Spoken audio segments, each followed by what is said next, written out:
ovario se van a transformar en estas células madre o ovogones, ya en el ovario.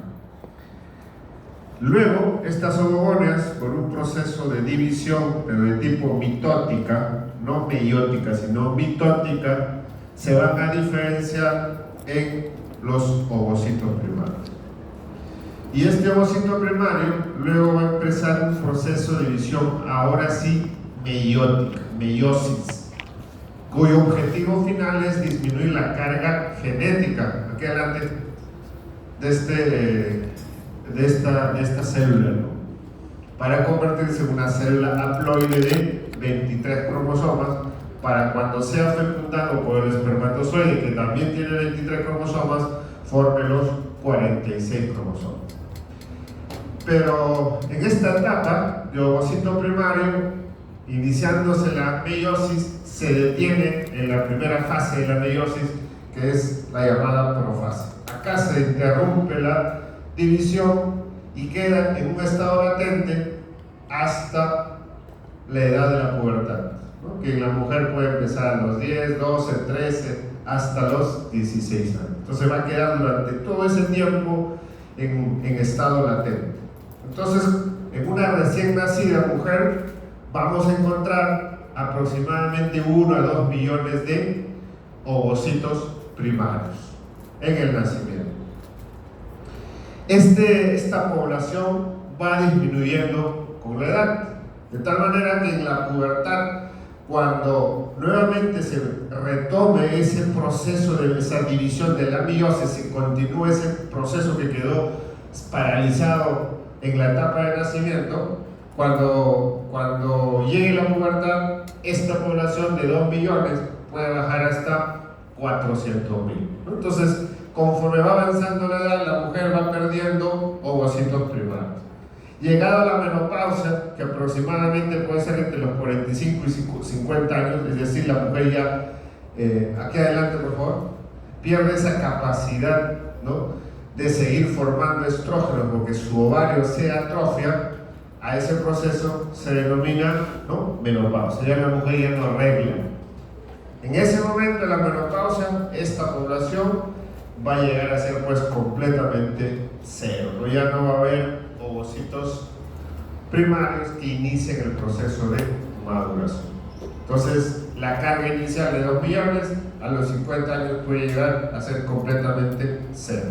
Entonces, la mujer ya no formará óvulos que puedan ser fecundados, por lo tanto, ya entra en un periodo de infertilidad.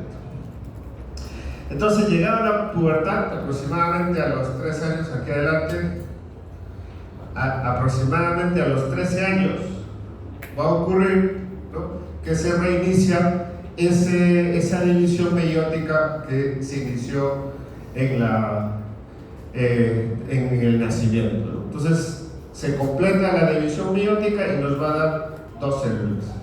El primer cuerpo polar, que no tiene ninguna utilidad biológica, por lo tanto degenera, y la segunda célula va a ser el ovocito secundario, ¿no?, que va a iniciar el segundo proceso de división, la segunda meiosis.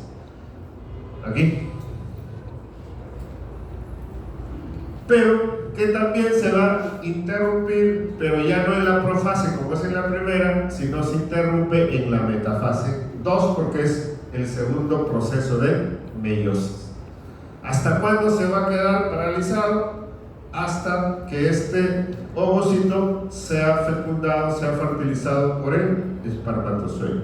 En el momento que ocurre eso, la fertilización, la fecundación, se va a completar la segunda división meiótica, que va a dar origen a 2 células, el segundo cuerpo polar, que va a degenerar, y el óvulo ya fecundado, una célula ya diploide con 46 cromosomas. Lógicamente que estos ovocitos no están solos, están dentro de una estructura que se llama folículo. Están rodeadas de unas células de tipo epitelial que cada vez que van madurando este ovocito, ¿no?, el número de células va incrementándose, el número de capas que recubre el ovocito va incrementándose. ¿Y para qué es importante estas células? Estas células se llaman las células de la granulosa, porque van a sintetizar los nutrientes necesarios para permitir la subsistencia y desarrollo de estos ovocitos. Y no solo eso, sino que también van a producir hormonas, estrógenos y progestágenos, que van a servir también para el desarrollo de este ovocito. De tal manera que va a pasar desde el folículo primordial que tiene a las ovogonias, luego pasa al folículo primario que tiene al ovocito primario, luego pasamos ya al folículo maduro o folículo de Graf que tiene al ovocito secundario. Es este folículo maduro el que va a producir la ovulación. Durante cada ciclo menstrual, que aproximadamente dura 28 días, entran en este proceso de maduración un grupo de ovocitos, ¿no? 5 o 10 ovocitos, pero no todos van a terminar en folículo maduro. Solo un ovocito va a terminar en un folículo maduro o folículo de Graf, ¿no? Por eso el embarazo es único, ¿no? En caso madure 2 folículos de Graf, ¿no? Puede haber ya pues embarazos múltiples, ¿no? 2 o 3 incluso, ¿no? Mellizos, trillizos, gemelos, ¿no? Entonces, por lo general eso no ocurre. Generalmente en cada ciclo menstrual solamente logra madurar un folículo de Graf y es el que se va a romper y eliminar al ovocito secundario, que luego es fecundado y forma el óvulo. Y el remanente del folículo, o sea, las células de la granulosa, forman este cuerpo lúteo, llamado también cuerpo amarillo. Aquí está todo el proceso de maduración, el folículo primordial, luego tenemos el folículo primario, como el ovocito primario, que va madurando, va aumentando el número de capas de la granulosa, y cerca ya de llegar al folículo primario se va formando una cavidad llena de líquido, ¿no? Este es el antro folicular. ¿Y para qué sirve ese antro folicular? Ahí se almacenan nutrientes, estrógenos, progesterona, que producen estas células de la granulosa para poder nutrir a este ovocito y pueda terminar su proceso de maduración. Entonces, cada vez esta cavidad folicular se va incrementando en volumen, genera una presión tal que en un momento determinado se va a producir la ruptura de ese folículo y la ovulación. Y luego venimos con la formación del cuerpo lúteo. En realidad, el cuerpo lúteo lo que tiene son estas células de la granulosa y una capa más externa que es la teca, que la vamos a ver en esta otra lámina. Miren, en esta imagen con un aumento mayor, tenemos una capa externa del folículo maduro que se llama la teca externa. Esta capa, la teca externa, es completamente acelular, solo tiene fibras colágenas, ¿no? Fibroblastos. La capa interna de esta teca se llama teca interna. Esta sí es celular, tiene las células de la teca interna que producen andrógenos. Estas hormonas que se producen en la teca interna, por un efecto paracrino, es decir, actúa en las células vecinas, va a pasar a las células de la granulosa, y aquí va a estimular para que estas células produzcan nutrientes y también produzcan estrógenos. Entonces, lo que sería el cuerpo lúteo sería la teca externa, teca interna y la granulosa. Este cuerpo lúteo es importante porque si se produce la fecundación, la fertilización de ese óvulo, es necesario que el ovario siga produciendo estrógenos y progestágenos para que ese óvulo fecundado sea viable, se pueda implantar en el útero y adentro del útero pueda continuar su crecimiento. Entonces, para eso se requiere estrógenos y progestágenos. Eso es lo que nos da el cuerpo lúteo o cuerpo amarillo. Entonces, este cuerpo amarillo, ¿no?, nos permite sintetizar ya cuando se ha producido el embarazo, la implantación, hasta 3 o 4 meses de los 3 o 4 primeros meses de embarazo nos da los suficientes estrógenos y progesteronas para que el embarazo sea viable. En caso no se produzca la fecundación, entonces este cuerpo lúteo ya no va a producir estrógenos, progestágenos y va a degenerar en el cuerpo blanco o cuerpo albicans. ¿Y quién es el que produce o quién es el que estimula para que este cuerpo lúteo durante el embarazo siga produciendo estrógenos y progestágenos? ¿Qué hormona? ¿Qué hormona, doctor? ¿No? ¿Qué hormona se sintetiza en la placenta? La hormona coriónica humana, ¿no? La hormona coriónica humana que se sintetiza en la placenta, una estructura que se forma por el óvulo implantado. Ahí se va a sintetizar esta hormona. Esta hormona se encarga de estimular a este cuerpo lúteo para que dure 3 a 4 meses y pueda viabilizar el embarazo. Y después de ese tiempo, después de los 4 meses, ¿quién es el que va a producir estrógenos y progestágenos? Porque eso necesitamos hasta el final del embarazo, hasta los 9 meses de embarazo. Y a la misma placenta, a partir del 4.º mes, empieza recién a sintetizar estrógenos y progestágenos. Entonces, ya el cuerpo amarillo desaparece más o menos al 4.º mes de gestación.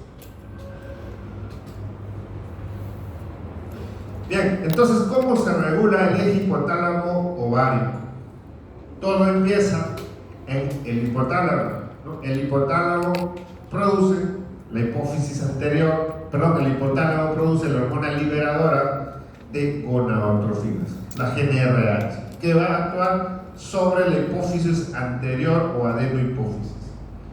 ¿Para qué? Para que esta produzca las gonadotrofinas, LH y FSH, cuya estructura es muy similar a la gonadotrofina coriónica humana, ¿no? Y efectos también muy similares. Pero no están dentro de este grupo de las gonadotrofinas, porque la gonadotrofina coriónica humana solo se produce en la mujer cuando se embaraza.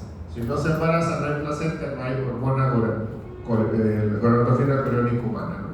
Pero la LH y FSH sí va a estar en toda mujer. ¿Qué va a hacer la LH y FSH? Miren, la LH actúa en el ovario en 2 células blancas, células diana. En las células de la teca interna, porque la teca externa, ojo, no produce, no tiene, es acelular, solo tiene colágeno. Entonces actúa sobre la teca interna y sobre las células de la granulosa. En la teca interna, esta LH, la hormona luteinizante, va a estimular la producción de 2 hormonas, los andrógenos y la progesterona, o llamado también gestágeno. Progesterona y andrógenos.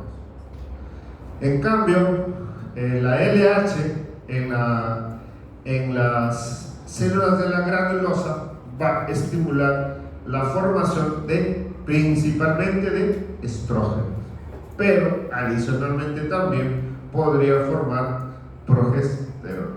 Finalmente, estos estrógenos y esta progesterona que se forma en el ovario van a actuar ya en la célula periférica, en los tejidos periféricos o en los tejidos blancos.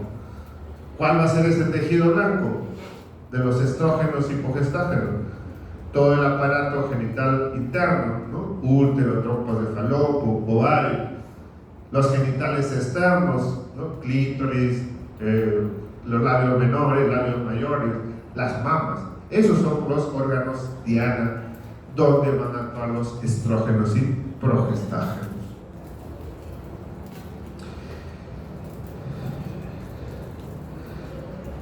Ahora, como todo sistema hormonal, tiene que tener un sistema que regule.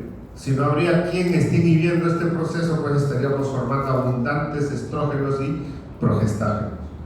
Entonces, alguien tiene que regular esto, y entonces las células de la granulosa producen 2 hormonas, la activina e inhibina, ¿no? La inhibina va a actuar sobre la hipófisis y va a producir, ¿no? Inhibición de la FSH, disminuye la producción de la FSH. Y por el contrario, la activina, también producida por células de la granulosa, va a estimular a la hipófisis la secreción de FSH. Ahí su función solamente es sobre la FSH específica. En cambio, estas hormonas finales, estrógenos y progestágenos, cuando aumentan en cantidad, van a ejercer una retroalimentación negativa tanto en el hipotálamo y en la hipófisis. Pero esa retroalimentación es para ambos, tanto para LH y FSH. Pero ¿qué pasa si por algún motivo no se está produciendo la suficiente cantidad de estrógenos y progesterona? Baja los niveles de estrógenos y progesterona. Entonces, lo que va a ocurrir es que viene el feedback positivo o retroalimentación positiva o también regulación a la alza, ¿no? Todos son esos sinónimos. Entonces, hormonas periféricas bajas, eso va a estimular a la hipófisis a producir más LH y FSH, o bien va a estimular al hipotálamo para producir más hormonas liberadoras de gonadotrofinas. Aquí adelante, por favor. Adelante, que hay espacio. Aquí adelante.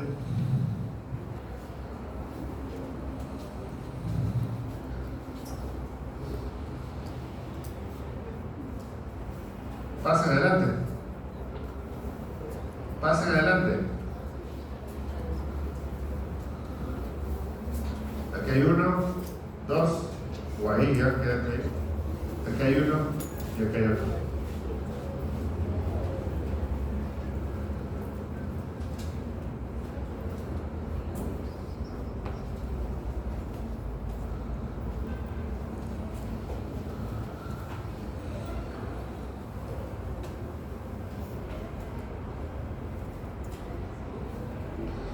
Bien, este es el ciclo menstrual. El ciclo menstrual en algunas mujeres puede ser regular, la mayoría de mujeres son regulares, 28, 30, 32 días, y en algunas mujeres, que es la excepción, son irregulares, ¿no? Entonces algunos ciclos pueden durar 28, 25, 32, 36 días. Entonces vamos a tomar una regla regular promedio de 28 días. Entonces cada ciclo menstrual dura 28 días. Y el ciclo menstrual empieza con la menstruación. Entonces los 4 o 5 primeros días es la fase menstrual. Ahí empieza el ciclo menstrual. Luego viene la fase proliferativa y luego la fase secretora. A la mitad del ciclo menstrual, a los 14 días, se produce la ovulación. Siempre es 14 días, ¿no?, a partir del inicio de la menstruación, ¿no? Después de que termine esta fase secretoria vendría la menstruación. Entonces los 14 días siempre se cuentan a partir que inicia la menstruación. Siempre este periodo es variable. Lo que sí puede constante. Lo que sí puede variar es esta primera fase proliferativa. Puede durar 10 días, puede durar 12 días,